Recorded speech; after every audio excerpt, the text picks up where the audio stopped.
प्रधानमंत्री नरेंद्र मोदी को किसी प्रकार का डर है बृजभूषण शरण सिंह से, जो कि रेसलिंग फेडरेशन ऑफ इंडिया के अध्यक्ष हैं और पार्टी के एमपी हैं और एक बहुत जाने माने बाहुबली हैं। मतलब जो टॉप यूपी के बाहुबलीज हैं उनमें उनका नाम आता है। लेकिन उनके खिलाफ जो आंदोलन चल रहा है, क्योंकि यौन उत्पीड़न का मामला है उनके खिलाफ, और कोई छोटे मोटे लोगों ने नहीं किया है, आम लोगों ने नहीं किया है। हिंदुस्तान के टॉप रेसलर्स, महिलाएं, जिनमें कि एक माइनर लड़की भी है, उन लोगों ने ये आरोप लगाया है सेक्सुअल हैरेसमेंट का। लेकिन सरकार के कान में जू नहीं रेंग रही।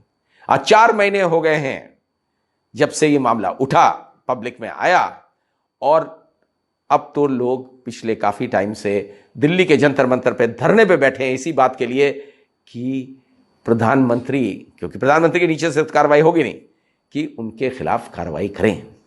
लेकिन समझ में नहीं आ रहा है कि किस बात का डर है उन्हें। समझ में ये तो नामुमकिन है कि एक बाहुबली से देश का प्रधानमंत्री या और उच्च स्तरीय नेता जैसे अमित शाह या जेपी नड्डा डर जाएंगे। तो जाहिर है कोई और वजह है, और वजह दूसरी क्या हो सकती है? वो राजनीतिक वजह हो सकती है, वोट की राजनीति। बृजभूषण शरण सिंह बरसों से गोंडा बलरामपुर के इलाके से जीतते रहे हैं, मेंबर ऑफ पार्लियामेंट हैं आज की डेट में भी कैसरगंज से, और माना यह जाता है कि उनका जो एरिया ऑफ इन्फ्लुएंस है वो कम से कम 2 लोकसभा सीट्स को बहुत बुरी तरह प्रभावित कर सकते हैं, जीत हार में बदल सकते हैं। शायद यही वजह होगी। और उसके लिए अगर देश के उच्चतम नेता कॉम्प्रोमाइज कर रहे हैं, एक तरफ है महिलाओं का सम्मान, जिसकी बहुत बात की जाती है आजकल की सरकार में, तो रोज कहा जाता है कि इससे ज्यादा सम्मान कभी महिलाओं को मिला ही नहीं। हाँ, ये बात सही है कि ऐसा सम्मान नहीं मिला कि 7 महिलाएं टॉप रेसलर्स देश की वो आरोप लगाएं कि एक जो रेसलिंग फेडरेशन ऑफ इंडिया का अध्यक्ष है वो उनका यौन उत्पीड़न कर रहा है, उसके बाद भी कार्रवाई ना हो। इस तरीके का महिला सम्मान, मेरा ख्याल है इसका कोई और उदाहरण नहीं है। ये देश में पहली बार हो रहा है इस प्रकार का सम्मान, इसको अगर सम्मान कहते हैं। ये बृजभूषण शरण सिंह, इसमें कोई डर शक नहीं है कि उनके नाम से उस इलाके में लोग कांपते हैं, और यूपी के तमाम इलाकों में। वैसे वो एक बहुत ही संपन्न एजुकेशनिस्ट भी हैं। 56 या 58 स्कूल्स कॉलेजेस उनके चलते हैं, 56 या 58। तो नॉर्मली आदमी सोचेगा जिसके इतने स्कूल कॉलेजेस चल रहे हैं वो कितना भला इंसान होगा, शिक्षा दे रहा है। लेकिन किस प्रकार की शिक्षा का मैसेज दे रहा है ये भी बड़ा क्लियर है। अब ताज्जुब यह है कि एक इंटरव्यू में बृजभूषण शरण सिंह ने कहा किसी चैनल को कि उनसे पूछा गया कि भाई अगर आपसे प्रधानमंत्री कहेंगे या अमित तो आप इस्तीफा दे देंगे? इस पद से तो कम से कम इस्तीफा दीजिए।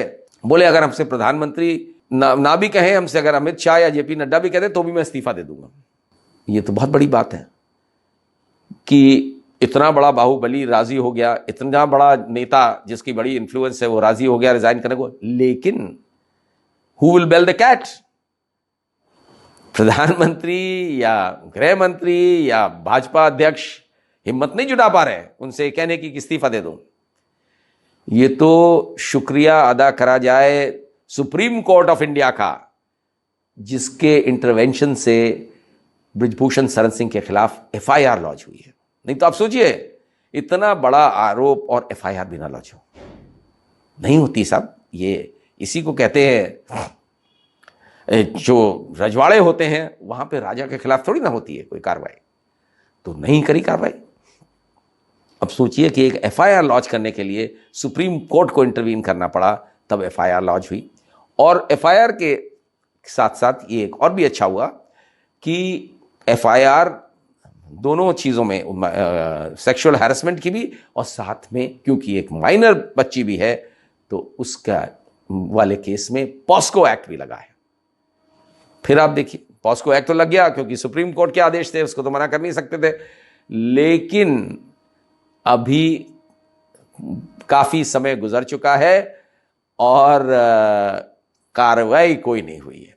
यूपी पुलिस जो बड़ी एक्टिव रहती है, जरा जरा से मामलों में बुलडोजर चला देती है, जरा से मामले में जो है ध्वस्त कर देती है लोगों को, बड़े बड़े क्रिमिनल्स जो हैं ढेर किए गए हैं।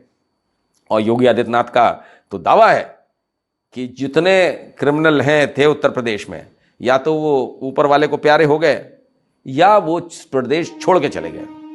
लेकिन ये एक कंट्रास्ट है, यहां वो इसी प्रदेश में मौजूद हैं, राष्ट्रीय स्तर की एक बहुत बड़ी संगठन के अध्यक्ष भी हैं और उनके खिलाफ जरा सी कार्रवाई भी नहीं होती है। बुलडोजर तो छोड़िए, ये क्या दर्शाता है?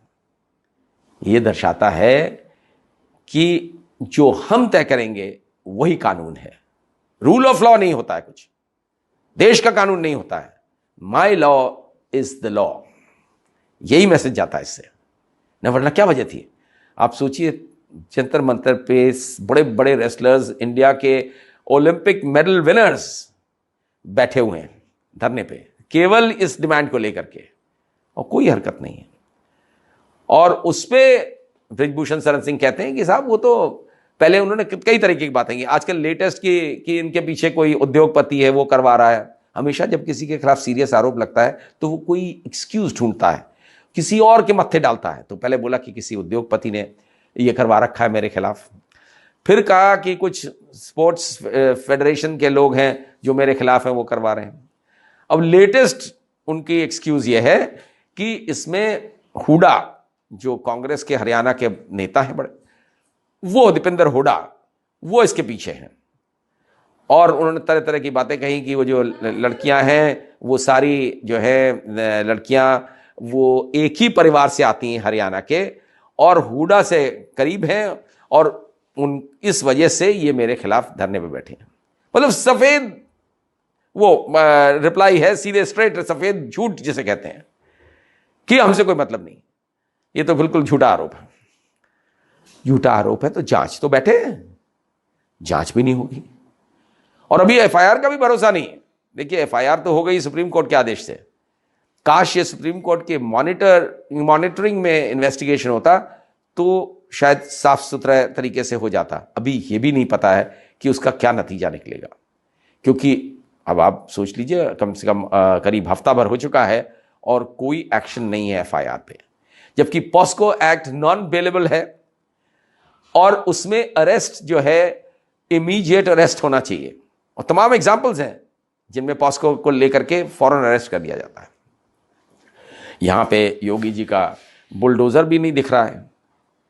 भाई, इस तरीके की कार्रवाई तो होती है जैसे और क्रिमिनल्स के खिलाफ करी गई, बड़ा अच्छा किया, जैसे अतीक अहमद हो, मुख्तार अंसारी हो, लेकिन ब्रिजभूषण शरण सिंह अलग माने जाते हैं उनसे।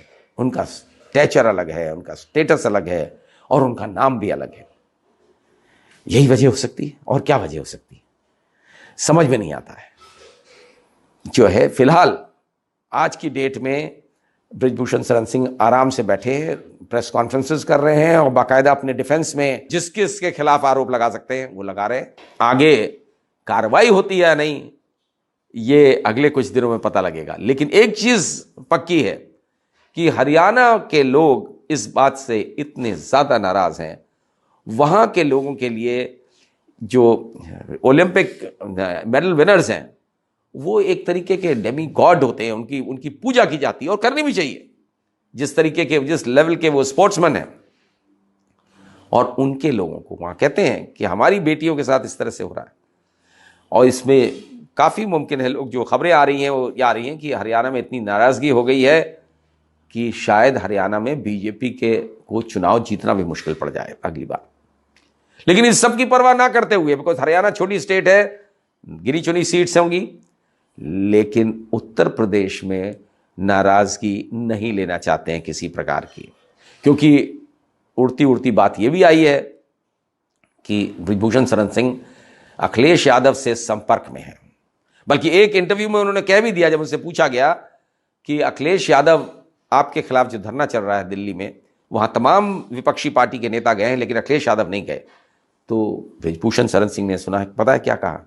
उन्होंने कहा, भाई उनसे हम पुराने समाजवादी हैं, हमारे उनसे बड़े अच्छे संबंध हैं, वो हमें नेताजी बुलाते हैं। याद रखिए, नेताजी सिर्फ मुलायम सिंह को बुलाया जाता था, तो वो बोलते हैं हमें नेताजी बुलाते हैं अखिलेश यादव, तो हम लोगों के बहुत अच्छे संबंध हैं। ये इशारा इसलिए इस तरफ है कि अगर बीजेपी की से उनके खिलाफ कोई कार्रवाई होती है, उनको निकाला जाता है, तो वो तट से पहुंच जाएंगे समाजवादी पार्टी की गोद में। ये भी डर सता रहा होगा बीजेपी को। लेकिन बीजेपी पार्टी में डर हो, समझ में आता है, लेकिन प्रधानमंत्री Narendra Modi, all powerful prime minister, इस तरीके से किसी से डर जाए, ये बड़ी अजीब सी बात लगती है। ये बात पचती नहीं है, लेकिन ऐसा हो रहा है। क्यों हो रहा है, ये सोचने वाली बात।